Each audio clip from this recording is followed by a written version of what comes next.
All right, if I could have your attention in the Media Center, we're going to go ahead and get started with our media availability in advance of the 38th Annual Go Bowling 250.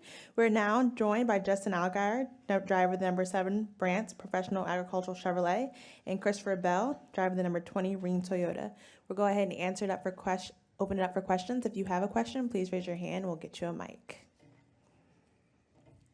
Again, if you do have a question, go ahead and raise your hand. We'll go ahead and get you a mic. We'll start here in the back.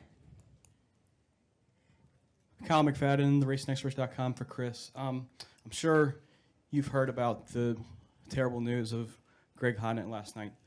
How will you remember Greg as a person and a race car driver, and what do these tracks need to do to be more preventative of fatalities?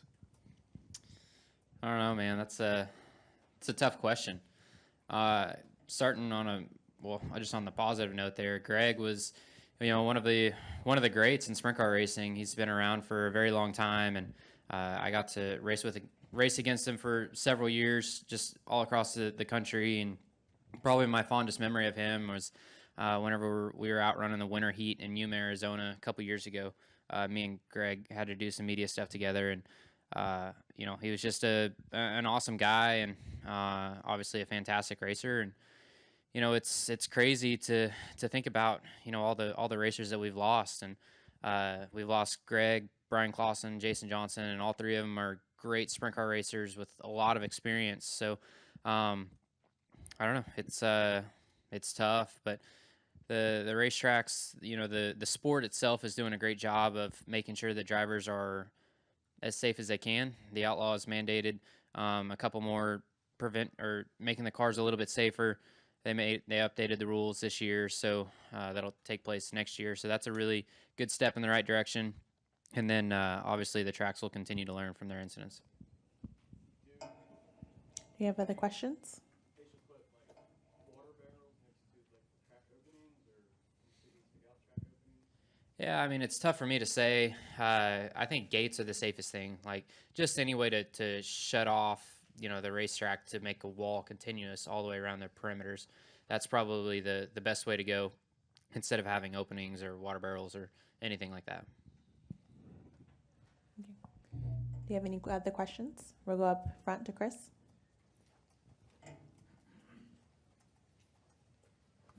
Chris Knight, Catchfence.com. I know you guys know what to expect here this weekend at Richmond for the most part, but next weekend, the Roval. You guys get a couple hours of Xfinity practice on Thursday. Is that enough time for you guys to get your cars dialed in, and what do you guys expect in that race? I mean, we ran Indy with no practice. Obviously, I'd been there before, but he'd never raced there before, right? I don't think. So, I mean... The plate race helped that, though. Yeah, the plate race did help with that. But, I think, the Roval is definitely unique. It's interesting. It is going to be a challenge to learn in a short amount of time. I think, obviously... enough Cup guys and enough cars have run around there now that we kind of have an idea of, okay, this is what we're up against. But until we start practice, I think all of us are kind of wondering what it's going to be like. But I think that from my end, the road races this year have been fantastic. Watching them, they've been exciting. There's been a lot of stuff going on. And, I think that as we see things progress and as we see this racetrack kind of progress, I think all day you're going to see people get faster, and the race should be interesting for sure. So I'm excited about it. It is different, but I think it's going to be fun. For me, I obviously going to a new racetrack where the teams have never been before is, I think that's the biggest part. We have simulators and, like you said, Cup footage that we can watch and study and be as prepared as we can be.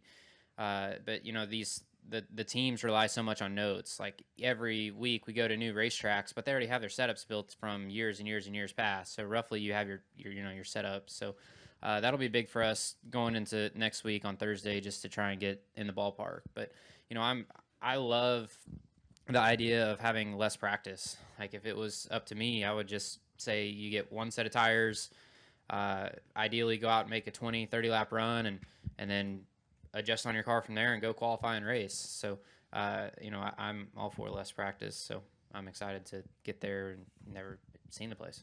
You could just drive the 4-car. We only get one set of tires. That's every week, so I don't know what the question was. So crazy? big blue curbs. See them things the other day? Off the exit of the bus stop, there's 2 of them. So like, you hit the first one, you're gonna land on the second one. No simulator for me. I got iRacing. It's on a wooden kitchen chair and bolted to my desk. So we'll see. We'll clunk around and finish top 10 probably. And we've now been joined by Ross Chastain, driver the number 42 DC Solar Chevrolet. We'll go up front to Jeff. Jeff Gluck from jeffgluck.com. I wanted to follow up on Kyle's question, except for you, Justin.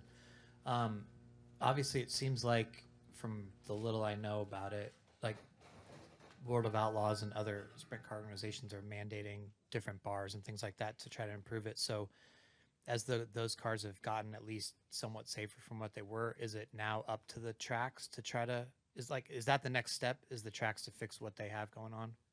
You know, as Christopher kind of mentioned, the series obviously has done a great job of trying to update in teams and drivers and tracks and series. I mean, that's one of the things that I don't fault NASCAR for at all, is that we do a great job with not only making the race cars safer, but making the track safer. They work directly with the tracks. You know, they're doing everything they can do to make our sport safer. And sometimes it can be a major challenge and a major headache because, I mean, you look at the current configuration we have right now. There was some running changes, I think, last year you had to kind of make and fix our cars and change our cars. And it's hard to do all of that. You know, once you have a structure of a car or a team, it's hard to kind of make a running change. And I think that's the one thing with whether it be sprint cars, midgets, Silver Crown cars, or you go to even late models and modifieds. A lot of guys have and are able to go to the racetrack because they have equipment from years past. They have cars. They've got, you know, and they're updating. Don't get me wrong, but they're buying cars from, you know, if a guy runs on a local Friday or Saturday night, he might be buying a car from a World of Outlaws driver or from a team that runs a lot more races. And I think that you know, the thing that's probably more interesting to me is that it seems like we're in a time where we're going faster.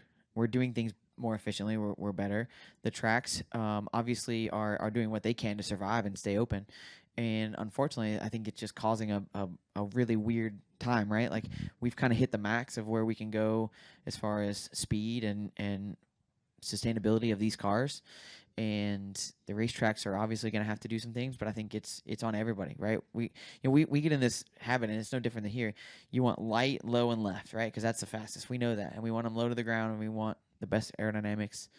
But it's hard to say, hey, you know what? I'm going to give up all of that to make my car safer if nobody else is doing it.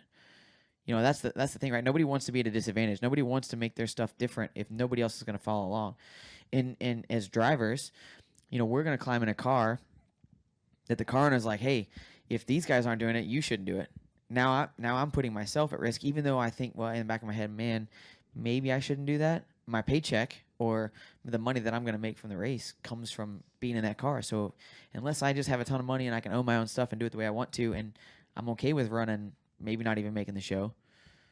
Now it's everybody has to give and take to make this thing work. And, you know, obviously with Greg, I mean, Christopher mentioned it, fantastic guy. I mean, probably one of the nicest people you'll ever meet, come in contact with, and a great racer. I mean, the guy's stats are incredible when you sit down and look at it. So, we've lost too many guys in the sport of auto racing over time, and it's a natural part of our sport, unfortunately. But I think that we all have to be in agreement that everybody's in this together, and we got to make it better, whether it's here at NASCAR or local Friday and Saturday night racing. Just to back up what he said, you know, with the Outlaws mandating more safety rules, like that's the best case scenario for them to go out and say, hey, we're adding 2 bars to the structure of the cage, which I think it was David Gravel this year crashed at Volusia. So he put on those bars and he didn't run well with them, so he cut them back out. So now the Outlaws have mandated that and say, hey, everyone's running them. So I applaud them for doing that. We'll go up front, and then we'll go back to Zach. Zach Cattane's already kicking the tires.net. Catherine Legg is running her first oval this in her entire career, and her big mentor is Andy Lally. For you three, I want to know who your big mentor was, maybe in your entire career or possibly just in the Xfinity Series. I mean, growing up, it was my dad, for sure. We didn't know how to race or anything, but that was what he taught me everything. And then once I got to this level, Had a mutual friend and knew Todd Bodine a little bit. So getting into the truck series, he was the man, and still is if he was out there. So he would talk to me a lot. And then I lived in Hornaday for a little bit, so a lot of the older guys were, you live with a guy, you pick his brain quite a bit. So eventually he'd tell me to go to bed, quit asking him questions. So that's a couple of the guys. I mean, there's too many to count, really. I mean, I take in a lot of information from anybody I can and kind of pick what I want to remember, selective hearing, and kind of come up with my own deal. I think it's the same way.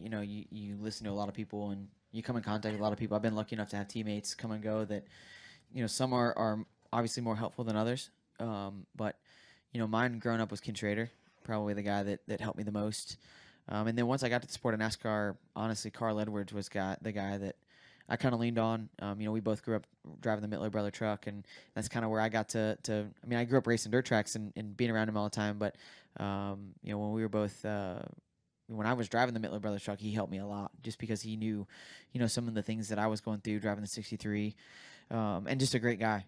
Somebody that would help at a moment's notice. So I think that's what makes this sport so much fun is that you got guys that guys and gals that will help you, kind of get through whatever you're going through.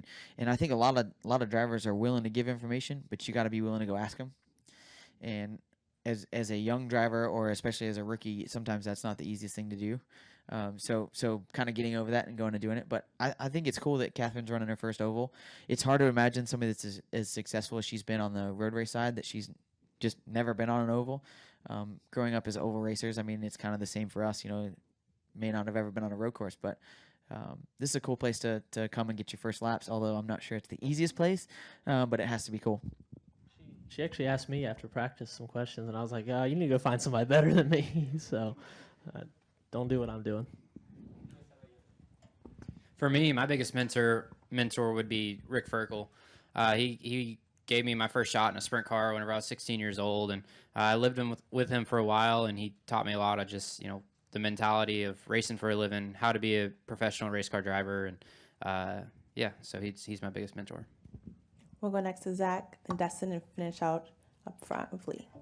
Zach Albert, NASCAR.com for Justin. You're going to be racing alongside your boss man and teammate Dale Jr. tonight.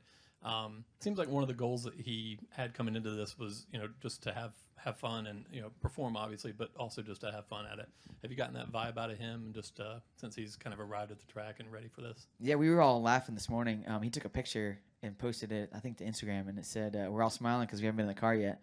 And it's funny because I think he is genuinely coming to have fun, but I'm pretty sure when he bolted that helmet on, he was like back to old Dale and ready to go racing. And I can assure you that his fun will end if he's standing in victory lane, right? So like that's just his mindset is he wants to run good. Obviously, he's taken on the role as a broadcaster and ran with it. I mean, the whole booth right now, they're doing a great job, and there's a lot of personality in that booth that aren't necessarily all normal broadcaster type. So kind of managing all of that has been cool to watch, and they've definitely done a great job.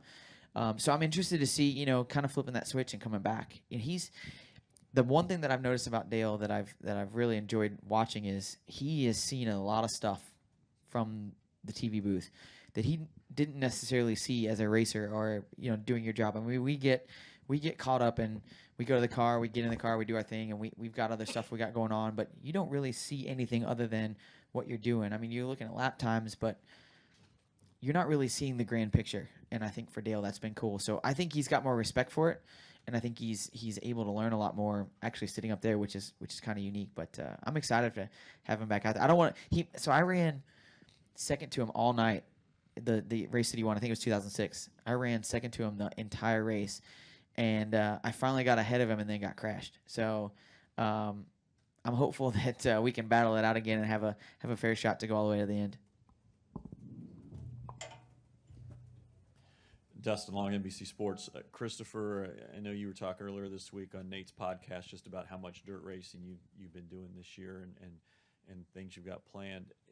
As you referenced, some of the fatalities that have happened in that sport, a lot of times when something like that can happen, it's a natural pushback to pull some of you guys back. Do you worry about how something like this might affect your schedule in the future, or what you might have to do with bosses in kind of explaining this helps you and you feel like this is a good benefit? Well, the best thing that I got going for me right now is his teammate, old Kyle Larson. He's done an excellent job of promoting sprint car racing and proving that the more that he can sprint car race, the better off he is. And I feel like I'm in that same boat. So, yeah, I don't know.